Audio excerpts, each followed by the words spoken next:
Uh, I think we do have a really good brains trust here today. This is pretty good. We got some of the more intelligent people on the internet here tonight. Well, yeah. Well, if you can get Mark and Tan together, man, you got like the dream team. To be honest, like these two, these two freaking are like they are minds.com. Well, in a lot of ways. Yeah, it's true. They deny it. They are really humble people, Yeah, we don't look for much. you know. But We were talking about recovery from alcoholism a little bit today, Tan, and Oh yeah. I remember something that I'm going to bring him up because you're here now. G.K. Chesterton talked Okay. about alcohol, and of course he was a drinker, but I think not a drunk or an alcoholic. But he said he talked about what was it? He said something along the line of they talked about the problem of drink, and it's not the problem with the drink; it's the problem of the drinker. It's the person. And what was the suggestion? Don't drink if you feel you need to. Don't drink medicinally. Don't drink this or that. If you're going to have a drink, it should be when you're happy. And Yeah. That makes sense. yeah. But for some people, even one drink is too much. They just can't. They don't like it basically. And I think anyone that decides they're going to quit drinking for whatever reason, and we were talking about people being in different states. Some people it's just pathological. They drink to the point where they kill themselves, they harm themselves physically and all the people around them. But other people just feel like they just don't like to drink anymore. And you've got to. I think you've got to respect that approach too. But have you ever felt you've gone overboard with drinking? I don't even know if you do drink. Yeah, I don't know what you're talking about, Otto. Oh, okay. you have no experience with overdoing it. I don't have a drinking problem. I've seen you with the odd can or the odd glass. Yeah, well, I just I have a bottle of beer on my hand on every Roundtable stream, but I don't have a drinking problem. Well, that's good. No, you got you got to run table. That's what alcoholics say. Yeah, it's not a problem. I don't have a problem. I didn't drop it. I don't have a drinking problem. Drinking has a problem with me. That's it. These are all of the wonderful little sayings we have.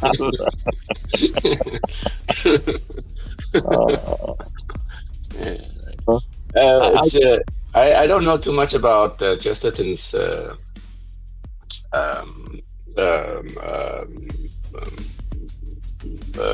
whatever research experiment on problem with drinking, but it sounds a lot like C.S. Lewis, The Problem of Pain, which is one of C.S. Lewis, one of his writing.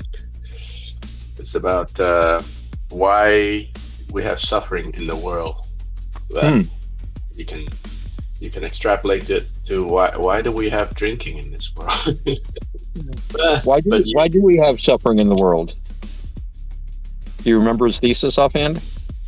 Well, yeah. I mean, it's the whole core of Christianity as an alternative to Buddhism, where in Buddhism you try to get away from suffering, right? You try to avoid suffering, right? Yeah, you want to. Suffering is the cycle of the mortals, and if you break out of that cycle of reincarnation and suffering, you get to nirvana, and that's how you attain your enlightenment according to Buddhism. But in Christianity, the suffering is a part of this fallen world, and the point of having suffering is for us to actually go through it, not avoid it. To go. So that's why there's something called redemptive suffering in Christianity. So the suffering has meaning. It's not meaningless. And I think people, if you talk to people who has gone through suffering and not give up out of it, they come out on the other side completely enlightened person in the Buddhist sense. But they've learned something out of that journey, and it was meaningful, right? You know, yeah. Go on. I think that's the thesis of C.S. Lewis's problem of pain. Yeah. Interesting. You know, I've had a similar discussion about the fact that when we go through suffering, very often it's a tool of growth, right? Yeah. We very often do grow through suffering. Yeah. But at the same time, one of the things that we learn as we go through suffering is that we don't want to suffer. And I would say that if we go through suffering and we come out the other end a stronger, better person, as you're talking about it with redemptive suffering, I think the process of, in Buddhism, it's not so much avoiding suffering as, the way I'd put it is, there is suffering, and much of it is, in fact, all of it ultimately is caused by us. There is always pain, and a pain is different. And I will be right there with you about redemptive pain, because yes, when we have to go through painful things, I live with arthritis. I have other friends of mine that live with much worse pains. And I even shocked my doctor. I remember once, like, you should be in a lot of pain. I am. You know, it's like about, I don't want painkillers or whatever. But from the Buddhist point, it's the suffering, at least for me, has to do with, like, if you hurt your foot, you have the pain of hurting your foot, but the suffering is when you sit there and go, oh, I've hurt my foot. If only it wasn't hurt, then I could have, run the race today. It has more to do with, like, sloppy thinking. Okay. Ultimately, Buddhism, and we talked about this before, I think Buddhism is really addressing a lot of stuff that you don't really think of as religious in the West. The Buddha doesn't really turn to a lot of what we would consider spiritual questions. I think his attitude was, go to your spiritual advisor for that. We're here talking about controlling our own minds and reducing the unnecessary suffering we're making for ourselves. And I would say that itself, it's kind of suffering to go through learning how to admit that you're the cause of a lot of your own suffering. And that itself is a kind of redemptive suffering, perhaps, because you're suffering through until you can understand how to stop hurting yourself. I was talking to Roger about this. With me, it's like I spent a lot of my life, walking through the woods. I use the metaphor of hitting my head against a tree, and I'll just hit my head against the tree, and then I'll hit my head for years, and then I'll suddenly wake up and say, oh, look, I'm hitting my head against a tree. That's really dumb. Then I'll hit my head against the tree for another year or two, and then I'll say, oh, maybe I should walk in a different direction, and I do, and then I usually walk into another tree. But it's so I see about, we've got the Passion of Christ, we've got the suffering servant. Suffering is an important part of that, but maybe it's the translation of the term. In Buddhism, it has little to do with pain, except yes, you've got to bear up under the pain, and I think that can be redemptive. But yeah, you're trying to escape from suffering, but you're escaping from the suffering that you're creating. So it's more like you being a more responsible person. In Christianity, Otto, you also escape from it because you have the model that Jesus Christ suffered once and for all for you. You do not need to suffer. When you have something, give it to him and let him bear the suffering for you. Accept the forgiveness and start again. So there is the same idea in Christianity, just with the different mechanism for letting go. That sounds like what I was listening to, that Dr. B video about the path of the mind and the path of the heart, because Buddhism is profoundly psychological. If it was invented today, I think it would be considered a school of philosophy or psychology. Yes. More than a religion. Of course, it is a religion, especially concerning, IRS tax exempt status. It's definitely a religion. We're not moving away from that anytime soon. But I have noticed that a lot of the questions it deals with and a lot of the answers. And Buddhism is very much having to do with mental processes, step by step, looking at it from the way we think about things as opposed to opening our hearts to something higher. The idea of someone else taking on our suffering is a beautiful thought, but we still have to translate that into removing the suffering from ourselves. You know, one can, what was the old, I remember somebody said, I pray with my lips, eventually I'll pray with my heart. You can say these things, but you're not necessarily going to feel it right away. Yeah, So. there's also another saying, it's like, you fake it until you make it. Yeah, in music, yeah. Yeah. You just pretend like you know what you're doing, and eventually... That was my first couple of years on stage. That was me. I was like, I'll just pretend play here. I kind of know what I'm doing. I'll turn down a little bit. The whole nothing thing, it's salvation through knowledge. Hey, V is here. Hello, V. You know?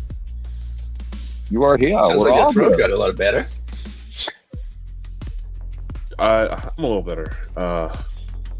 You sound a little stuffed up though, dude. No, I'm just in a lot of pain. Oh no, we were talking about redemptive suffering. You were just in time. The suffering will redeem you. Well, let's talk about suffering. Imagine having an earache, which somehow creates some dormant tooth pain somehow. With my usual chronic neck pain. Ooh, is it your right ear? Left ear, left tooth. The opposite of my ear. Oh, I always get bad earaches in my right ear. You're a left ear guy. Interesting. I have an injury with my shoulder, injury with my elbow. So non-stop lightning storm through my body for about solid 4 days, 5 days. I wondered why you were so quiet. Wow. Just to move an inch, it was just like I was looking like I had Tourette's, just arms just jerking.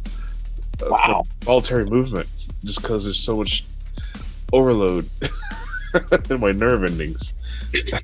Yeah, it got pretty bad there for a second. Wow, that sucked, man. I'm glad you're feeling better. I hope you're feeling better.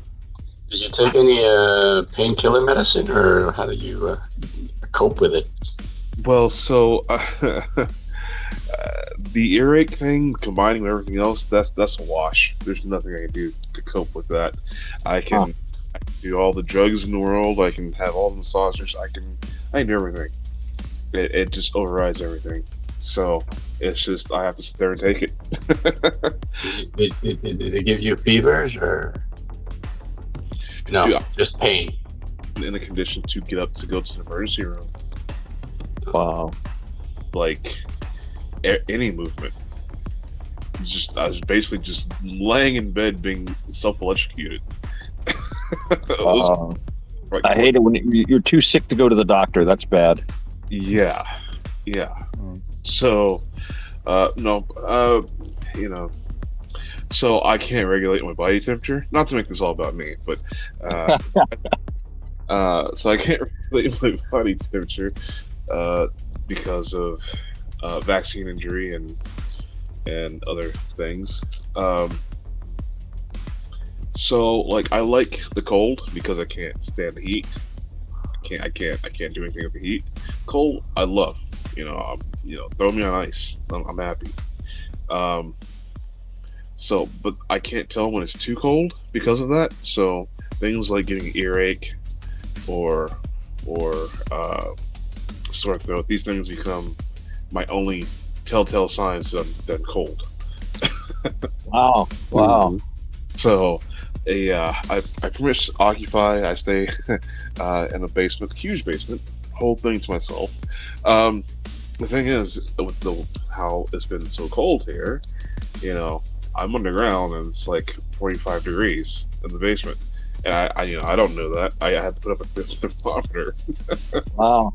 To tell when it's too cold. I should probably cover up my ears, or I should probably wrap my head or something. little basic things to take care of myself that I'm not used to doing. But I have to. And it's been like that for 2 weeks. Well, it's kind of been like that since I've been here in this particular location. Illinois winters, it's no joke. Wow. It's, Wow. That's really sucky. Yeah, it's wow. Yeah. So, anyways, I'm trying to push forward, and yeah, if it's not like near life or death, I can usually participate in things.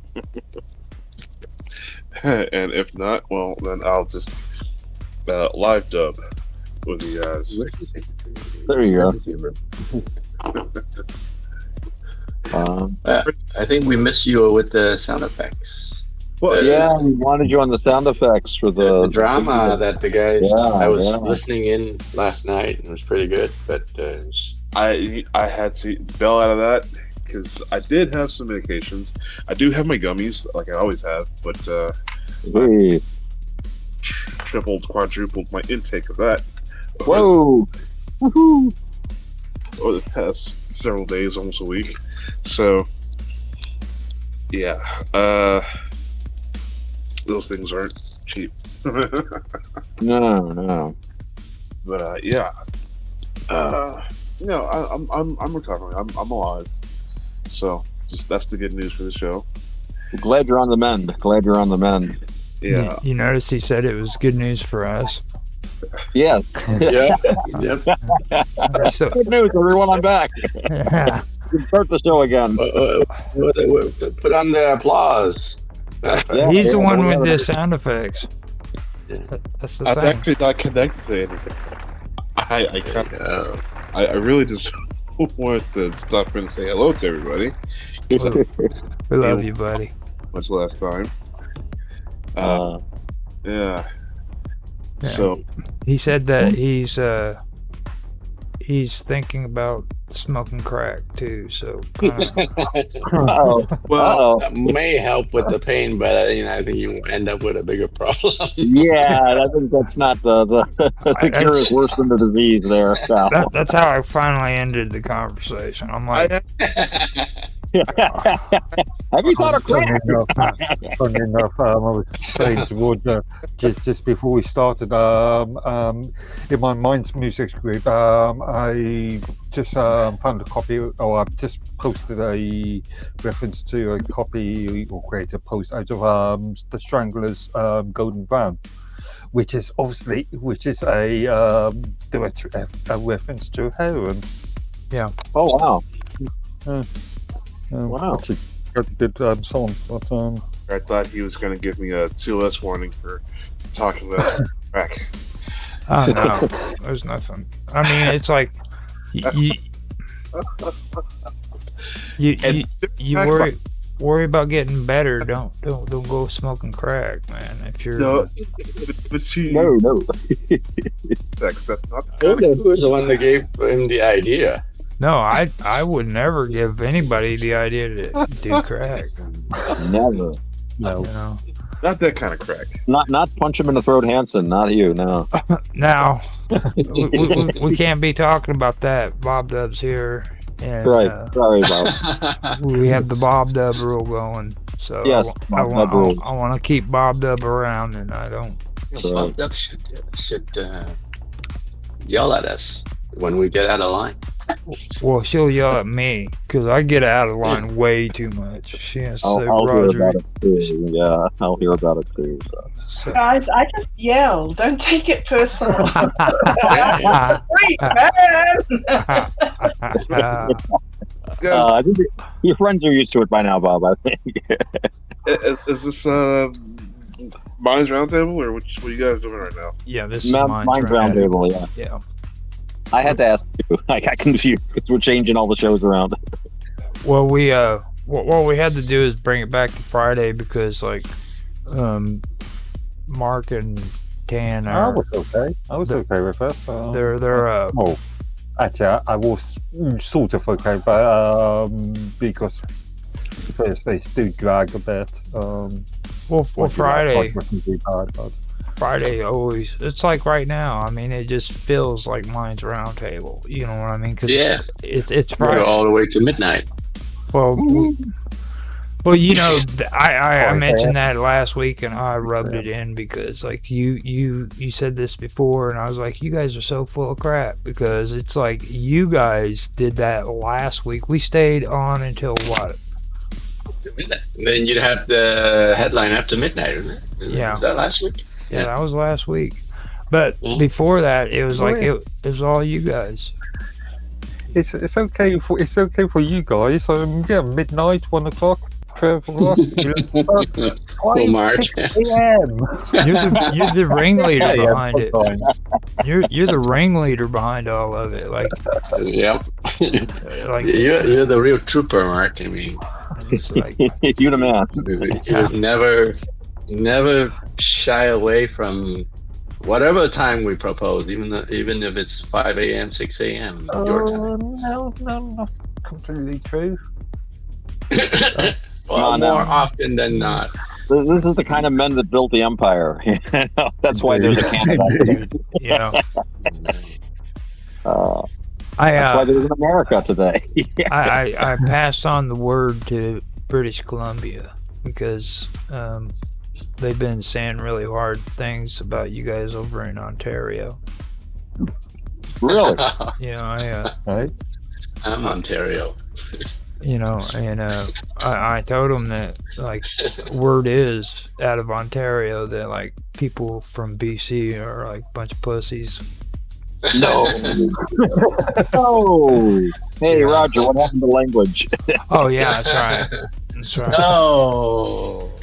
Well, I Put mean, one like in the they jar. Put one in the jar. were saying horrible things about you. Like they were saying that you guys are like trying to take over their country or their problem? Their province. There we go, Pete. Good man. Wait, I think you're mistaking BC with Alberta. No, Vancouver. That's who they're talking about. You're pretty sure it's BC. I told them like, you know, people over in Vancouver, they do like crazy stuff. Like they go to like Blue Mountain and have barbecues in the middle of a snowstorm. Now there, you're messed up. Blue Mountain's in Ontario, man. Oh, wow. Well, people from Vancouver go to Ontario and They go to Blue Mountain. You're talking about Neoki's, Getting kidnapped by natives. Get kidnapped by Sasquatches up there. Sasquatch country. Yeah, getting eaten up by the natives. Oh, yeah. Bob Dub didn't get to see that episode, so What's the province that's trying to secede now? They're talking about it seriously. BC. That's British No, Columbia. Alberta. In Alberta Alberta, is? yeah, I heard something about them. They're basically like the source of economic prosperity for the rest of the country, and they feel like they're being punished or something. I haven't been following it too much myself, but I know people that are, and apparently there's quite a popular support for this. I don't know. What do you hear up there in Canada, Tan? Yeah, I think that you get the main gist of it, although they're not talking about completely separating. It is exactly like you said, that they feel like they're being unfairly treated for the amount of contribution they give to the federation. Right. So they want better treatment from Ottawa. That's all. And So there's some side polling going on about people who want to separate from Canada, but I think it's just posturing, right? Because in practice, it's virtually impossible for them to unilaterally separate from. So it's like a bargaining chip, It is. chip. Yeah. We have spoken a lot about this on Neoki's show because he's from that part of the world, and I think he's pretty pro splitting himself. Mm-hmm. But yeah, you could. I keep on making the sort of argument that you want to know until a vote has been made, and even if the vote is made, a referendum can be ignored anyway. Well, I just Yeah, don't. they have to be approved by the other provinces too. I just don't want them to join the United States. You know. But isn't that what Donald Trump was saying? Yeah, but we Well, don't. He's whatever. offering. Yeah, we That's don't. just Trump. Yeah, he just likes to stir the pot. I don't know if he's serious either. He's offering Minnesota in place of Alberta. Never, dude. You know why he wants Greenland, don't you? He's gonna deport everybody from that province to freaking Greenland, and all the French people are going back to France. Conspiracy theories. I think the French might have something to say about that, but No, they won't. They don't have a choice in it. Like, it's you just gotta go. That's it. You can go to Ontario if you want to, if they'll have you. But Right. you know, well, I remember when one of my uncles was a member of the Canal Commission down in Panama, Republic of Panama, and this was during the Jimmy Carter administration. And at that time, we had the Canal Zone, which was American territory right in the middle of the country of Panama. And we paid like so many millions of dollars a year as rent to the Panamanian government in return for having the canal and the Canal Zone. And every time it was time to like renew the lease, Panama would say, "Oh, we want our canal back." Da da da da. It was just to get more money, and the U.S. says, "Well, we'll give you another couple million." They'd say, "Great," and they'd sign off. So what happened was it came up time again for the lease, and a guy running the country then was this guy named Omar Torrijos, and Omar is like, "Well, Panama wants sovereignty over it." Da da da da. And so Carter said, "Okay, have it," and Panama was like, "What?" We don't really. They didn't really want the canal, but they gave it to them. And what's interesting is within, I think it was my uncle was telling me, because he was one of two Americans they retained on the commission after it went over to Panamanian control, but he was still associated with it. And he said what happened was, after a few years, the mules are these they're like tractors on they're like little train locomotives that pull the ships through the canals. Originally they were actually mules, but they're like these mechanical things. They started breaking down, and one would break down, they just use another one, and that within a very short time they were all falling apart and this and that, and they started complaining to the US, "You gave us all this substandard equipment," and it's like, this stuff was built in like 1914, a lot of it. It ran great for us for the last 60 years. They just didn't do the maintenance on it very well. And of course, after that, it got messy, and the Chinese and yada, yada, yada. But end of the day, you do have these bargaining chip positions. So when they're saying, "We're going to secede and the U.S. is going to take us on," and da-da-da-da, and it's just a bargaining chip, Trump's the kind of guy that would actually go through with it if they actually did to do that. He's wacky and zany enough. Yeah.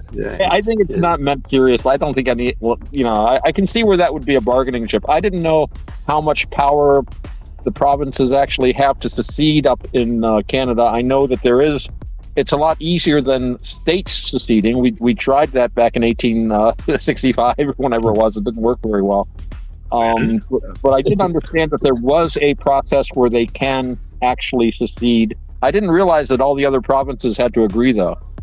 Yeah, the other provinces have to agree. Yeah. well, that was actually kind of like a slap in the United States face, because it was, if you remember back in the early 2000s, they did a vote where Canada went through to decide if they wanted to stay with England or if they wanted to separate the Commonwealth. Right. Later on. Yeah. And the whole thing behind that was because there was a thing going on back then with the United States and England as well, where it was kind of like an ego thing.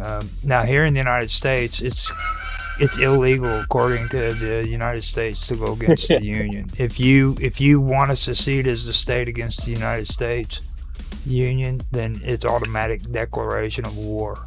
A lot of people don't know that. Really? Yeah, it's through the Proclamation Declaration. That freed the slaves, but it was also a double-edged sword. That didn't work for Texas, though. Well, Texas became independent. Texas became became a part of the United States in a different arrangement. And so, I mean, it's. But the proclamation, that's what that did. It actually made it to where it was an automatic act of war if you tried to secede from the Union. Huh. And that's kind of where Canada did the whole thing, where they did. It was just kind of like a show of ego. Look how great we are compared to you. Which, in a sense, I agree that. That's something that the United States should never have done. If a state wants to secede, they should have the right to do it without any kind of aggression. But well, the Supreme Court was awful close to agreeing with you, Roger. As I recall, Lincoln was very close to arresting the Supreme Court at one point if they wouldn't agree with him that he could stop the secession. It's crazy. I was going to say it could be worse. It could be the contest with the Chagos Islands. Britain and Moorish. Now that one was just here recently, wasn't it? Still going on. Yeah. Well, those are a bunch of rich, powerful people, though. I mean, like, I did research into those people. They live like down in Sussex and stuff. Like these are people that got imported in from that island, given like tons of money for their property on this island, and now they live in mansions, and they're saying that they want their island back. You know what I mean? I think that's a bit of a stereotype. I'm pretty sure it's a pretty good. To give their mansion back, they could have their island back, right? Right. Well, that goes into what you guys were talking about too. It's just a political ploy. I mean, that's really what it is. Like these people are living high off the hog in freaking England. Maybe. We actually did a show on it, dude. You made a lot of wild sort of. No, they were facts. I actually checked it out while we were doing the show. These people are like living in the richest areas. You still made fairly broad arguments there, I think. Well, they live in like some of the richest areas of England, dude. I mean, the people who are wanting that freaking island back are rich. They are filthy rich. All of them are. Okay. Well, if they're rich, they should have an island if they want one, right? Right. They can use that wealth for political influence. On the other hand, it could be the same sort of arguments as the Falkland Islands. Las Islas Malvinas, por favor. Yeah. That's like not Hollywood, but Beverly Hills saying they want their own country. You know what I'm saying?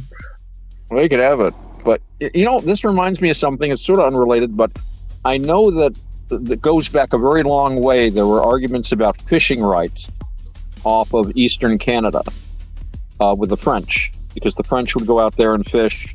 And there was at one point where they had like an actual British patrol out there to like maintain the treaty. They had like special treaties about how much fish you could take and this and that. But I seem to remember something. I was listening to it on the radio, and this must have been, it had to be like the late 80s or early 90s. And something about the French actually sent the Foreign Legion to an island off the coast of Canada at one point or something. It was something about the British, the Canadian fleet was going to go out and try to stop these French factory ships, which they claimed were just sucking in all the fish. Something like that. And I believe they actually got some military units were involved. I mean, everything was settled. There was no shots were fired. Obviously, Canada and France are not going to start shooting at each other. But there was like a rumble, I guess you'd call it, over the fish. Again, this is something I'm remembering from years ago, 40 years ago. Yes, that reminds me of the so-called Cod Wars, Iceland and Britain. Yeah, I think 75, 76. Similar sort of situation there. Yeah, 76.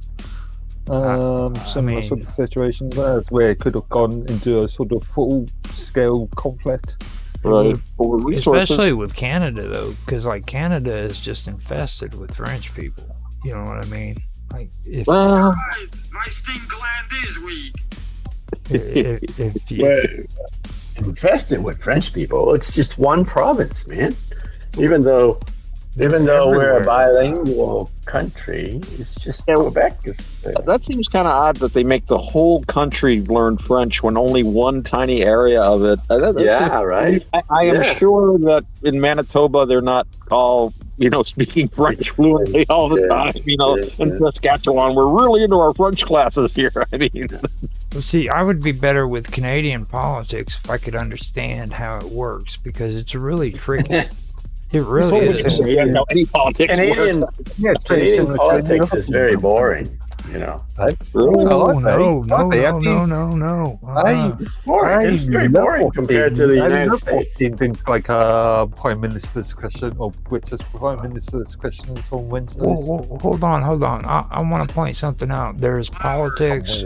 There's politics. There's real politics, and then there's what you call politics. Okay. Okay. Yeah.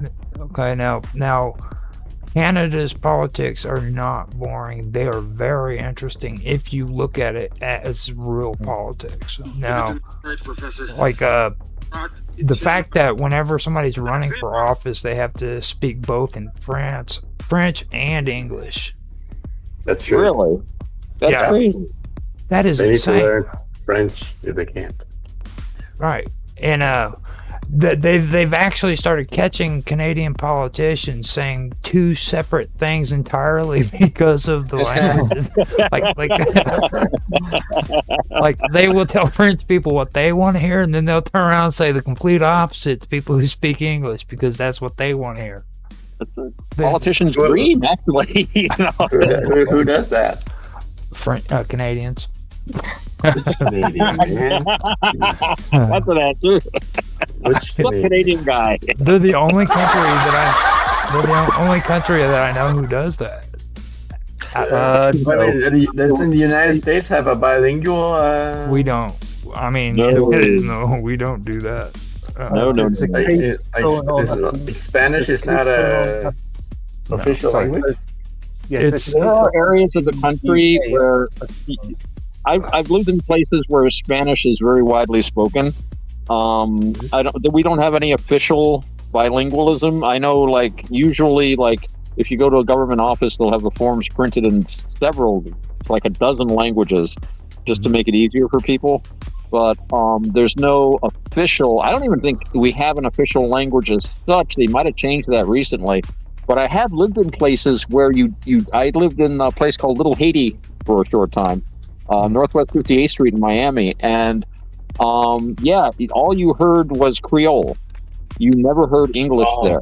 And I've lived places with a very large Spanish-speaking population. And around here, actually, we have, it's an agricultural area, and they do have migrant workers come in, all legal, of course.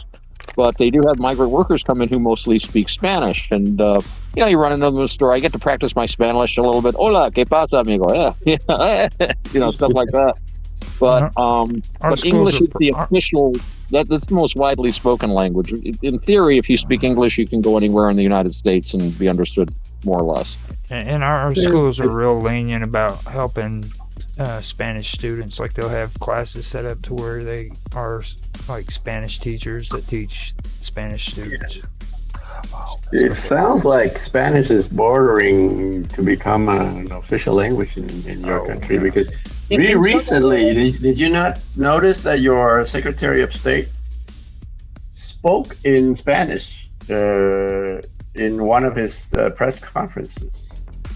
He started, so President Trump starts speaking English, and then he asked Marco Rubio to translate or ask for an interpreter or something, and then Marco said, "Hey, I can translate it," and then he starts spewing out Spanish, and he's very eloquent in it too. Bob, right? you have to speak up louder, because those Canadians, they just like to just make it to where you can't talk. So they dominate the conversation. you The maple leaf has arrived. you were getting ready to say something. What was you gonna say? Is she there? Bob? I was getting ready to say something. Was you getting ready to say something? No, dude, I'm just listening to you guys talking about interesting stuff. Oh, I I've got thought. something on actually. Very nice. There was a case. There was a by-election in UK in the Gorton and Denton constituency back in late February, where the Green Party actually started advertising in Urdu. Oh yeah. And that's being I believe that's being investigated at the moment because this one I think actually they did win that election, the Green Party, and there's questions about if that was legitimate or not. Huh. Urdu is the language of Pakistan, right? Yeah. Are there a big population of Pakistanis in the UK? See, Yeah. that's kind of why I like our Constitution, is because like a lot of the stuff that you guys talk about in your politics when it comes to constitutional law, it's a lot different than what ours is. You know what I mean? Because like we kind of like make it a generalization rather than be very specific about things. Like our Bill of Rights, the reason why the Federalists and the Anti-Federalists had their issues here in the United States was because the Federalists didn't think that the Bill of Rights should have been written, because when you make Bill of Rights, it gives the impression that those are the only rights you have, whereas the Constitution doesn't say that. It says that we are free men, you know what I mean, according to our conscience. So if you're doing the right thing, then you're a free man, period, and the government has no right to tell you what to do as long as you're doing the right thing. Define the right thing. You know what it is. You go according to your conscience, and if you're not consciously able to determine what the right thing or the wrong thing is, and then the group conscience, which is our sovereignty, takes over and shows you what the right thing is. That's called prison. That's sort of like the Volksgenossen concept in National Socialism. Yeah. The idea that the authority ultimately derives from the people. But to go back a little bit to something Mark said earlier, and I think I've mentioned this before, you've mentioned the Prime Minister's questions, which I think I told you I had an experience many years ago. I was working somewhere overnights and the TV was on and they were just showing like just live streaming political stuff, and it was the middle of the night and they were live streaming Parliament, and it must have been, what did you say, Mark, Wednesday nights? It must have been Wednesday for them, and I believe it was Tony Blair. I could be mistaken, so that's how long ago this was. And I think we probably had Bush Jr. in the White House, who was not the most eloquent of people. And I just remember, whatever else you think about Blair, he had to field these really difficult questions from people who were obviously his political opponents. And they'd throw hardballs at him. What about this? What about that? And he had to answer right then and there. And I mean, he could say, well, I want notice of that, but most of the time, he just fielded the questions as they came without a script. And I was thinking to myself, I wish we had a leader that could do that, because I don't think like George Bush the Younger could possibly, much less, Brandon and like, I've said before, our politics have not attracted intelligent people for the most part, because intelligent people are not wanted or needed at higher political office. Every person that goes into the United States Senate comes out a millionaire at the end of their first term. And this is obvious. It's open. Nobody says anything. They actually have special laws written. I think it's in the state of Delaware, where they have all kinds of tax breaks. And you have to be a really stupid person not to come out of politics really wealthy, as long as you do what you're told. You go along with the party. You go along with what the people giving you money say. And so when you get intelligent, an intelligent person would be really bored there. But we do have a handful of like really bright guys. You get guys like Rand Paul, you get guys like Senator Kennedy, and whatever else you say about those guys, whether you agree or disagree with their policies, they're pretty bright guys. They're very witty.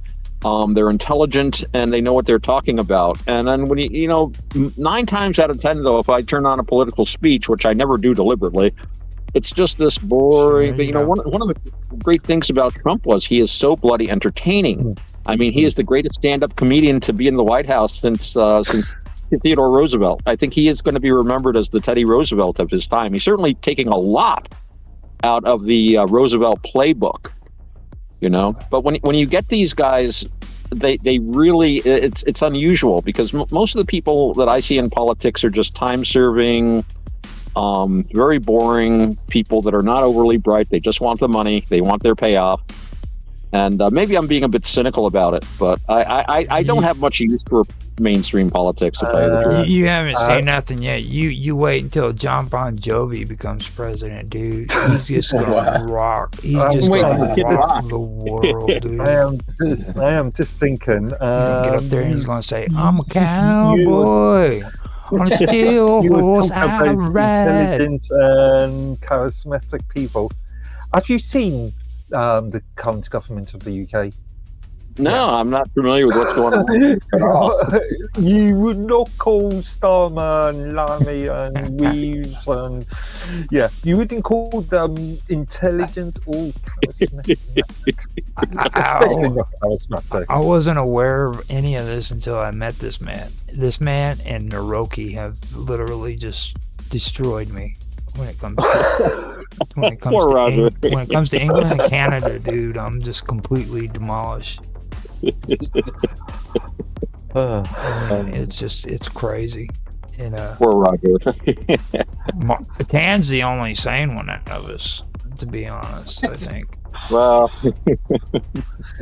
I'm not the insane person. It's everybody around me. Yeah, that's right. It is the sanest man here, or person, because we've got Bob here as well. The sanest person here also has the firmest and most orthodox religious faith too. I'll just point that out. Mm-hmm. Well, I don't know if that's B's not really technically talking, so I mean. Well, he's doing sound effects. He's contributing. Well, I mean, you said the most orthodox religion there is. I mean, B's probably the most orthodox religious person I know. I thought he was a Gnostic. I'm a weird Buddhist. I'm not even a traditional Buddhist, really. I'm not. No, I'm gonna tell you something right there, man. You don't mess with the Buddhists, okay? Like the first time I got on that Discord channel that you had me come on to, I went on there and I just was wanting to do small talk about the invention of the will. And these guys jumped on me like you would not believe. You got pure going. He's a Pure Land Buddhist. That's not really. Well, I'm just giving people out there warnings. Do not discuss the invention of the will with Buddhists. But I'm just an emotionally troubled rookie. What could I have to offer? Well, you know, it's like anything else. Any group of people are going to have, and that group is particularly dysfunctional in some ways. They're all like internet weirdos, but they're good. They're good people. They're good people. They Why are. are you taking these guys that clearly want to kill you and then only watch them by taking a picture every couple of hours? And I wanna clear something up tonight because I let it slide last time. Tan, I am not Buddhist. He's not a Buddhist. He's not a Buddhist. Okay. I mean, I wouldn't fit in with the Buddhists even. Okay, that's how weird I am when it comes to the stuff that I talk about. Like, Did I give you the idea that I thought you were Buddhist? You kind of implied it.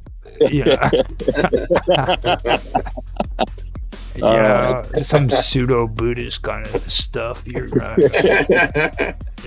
like I am not Buddhist. So I just want to clear that up. There's a lot of different kinds of, but I mean, I do the Navakavada thing, and one of the more important points of that, it's pretty much traditional Theravada, but one thing we accept is in traditional Theravada, basically the idea is that you can only gain enlightenment, release, whatever you want to call it, through Buddhism. There's no other way. The Buddha said, is there any other way? And he said, if you teach all the things I teach, yes. We say, and our patriarch says, no, you can find this through other paths. That's why we're open to, there's nothing to my mind which makes Buddhism, as I understand it, incompatible with holding other religious views, especially since Buddhism simply doesn't address a lot of these religious questions. I don't think there's anything personally, and people will argue with me, and a lot of Buddhists would disagree with me, but I think you can hold to Buddhist ideas and still be a good practitioner of like Christianity. I'm reminded of a Zen temple that set up downstate from me, and it was formerly a Catholic organization, and there were a lot of crucifixes still on the, built into concrete and stuff in some of the buildings, and the monks just left them there. And people saying, why do you leave up there? Why would we remove them? It's simply somebody's religious faith. We're not against anyone's religious faith. They weren't threatened by it. They didn't feel like they don't want to replace your religion. Hold on a second. Other paths. I mean, come on. I mean, has no one ever been held by a loving woman before? I mean, there's many paths. There's so many paths. We're all on a path, but they don't all lead to the same place. And a lot of them lead to places that you don't want to go. The Buddha said there's some paths, they take you to a beautiful, cool lake. Other paths take you to a burning pit. And so you got to be careful. And paths can be very nice and very pleasant. In other words, ask for a venereal disease test, right? That's one way, but it's ask for the you have to gang warily, as the Scots say. It's one of my favorite expressions. You have to go carefully. And be aware of where you're going to, because there's a lot of things that'll fool us onto these side paths. But I think more than one path does lead to the top, but not many, and they usually are not very pleasant to get there. But the idea is it's worth it in the end. I'd rather have a hard path and get to somewhere nice than a nice path and get somewhere hard, if you know what I mean. But that's a path. What you're talking about there, V, that is a path, and it's even a path in some kinds of Buddhism.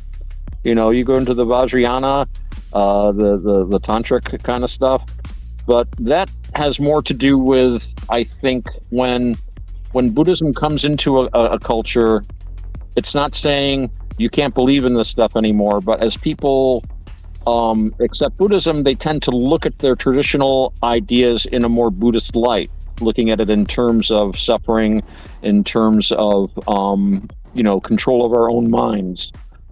And I think you tend to refocus how you're looking at your religious traditions with Buddhist ideas in mind.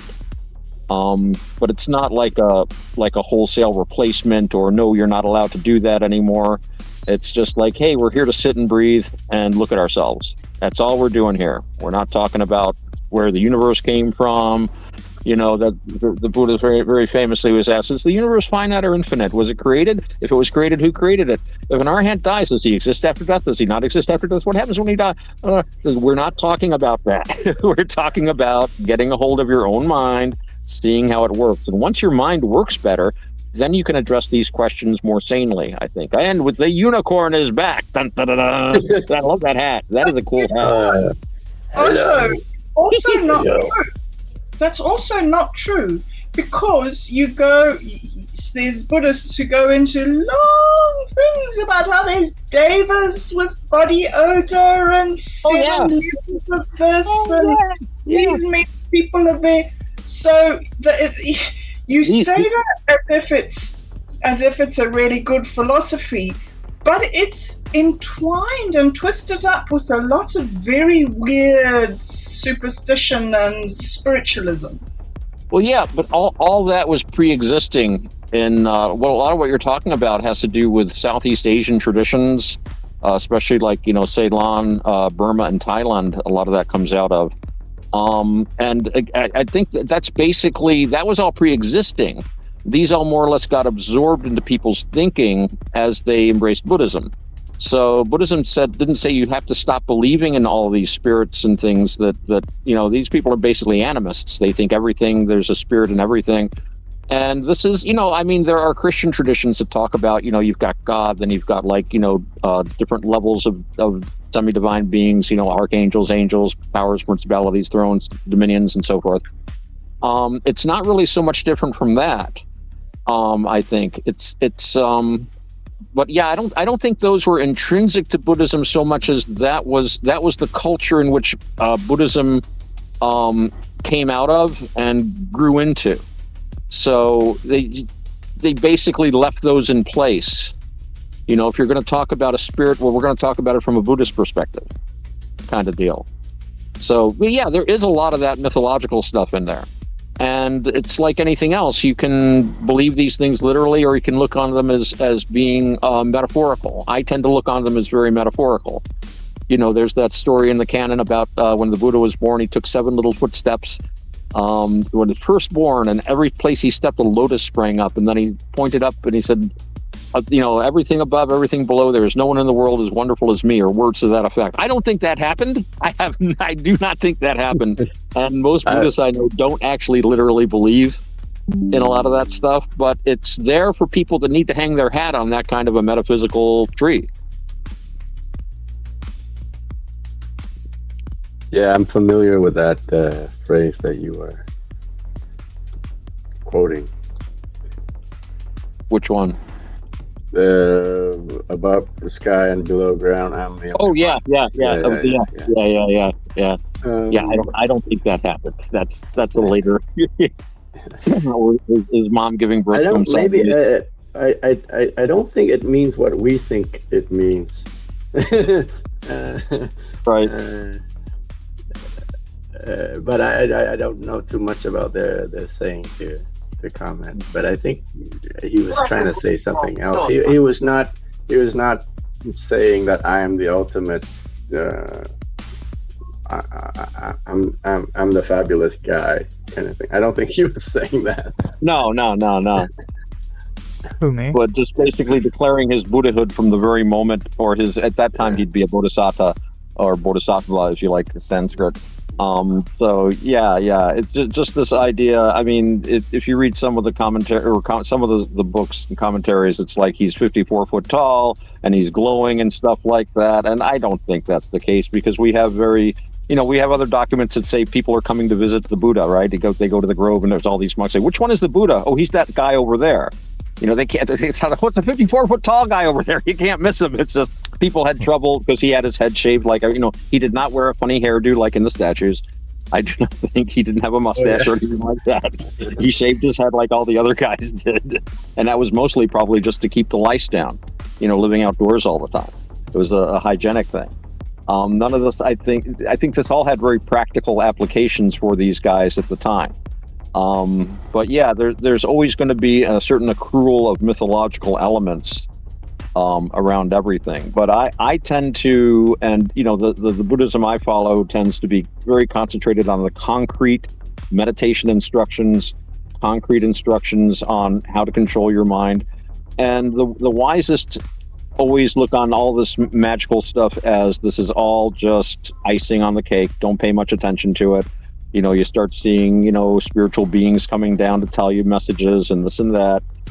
Gang warily, test everything. What they telling you make sense? Does it accord with the Dhamma? Is it, if they're telling you something like, you are the all-being and you should just kill all your enemies? Like, no, that's not Buddhism. Just because some shining being tells you something.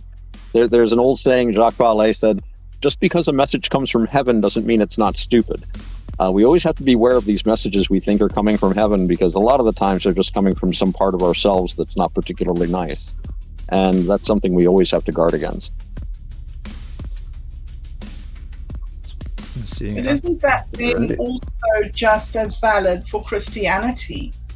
I mean, why is Buddhism metaphorical in its teaching, but Christianity is not? I mean, surely I think it is metaphorical in its teaching, though, isn't it? I mean, I always thought a lot of Christ taught in parables. At different levels of heaven.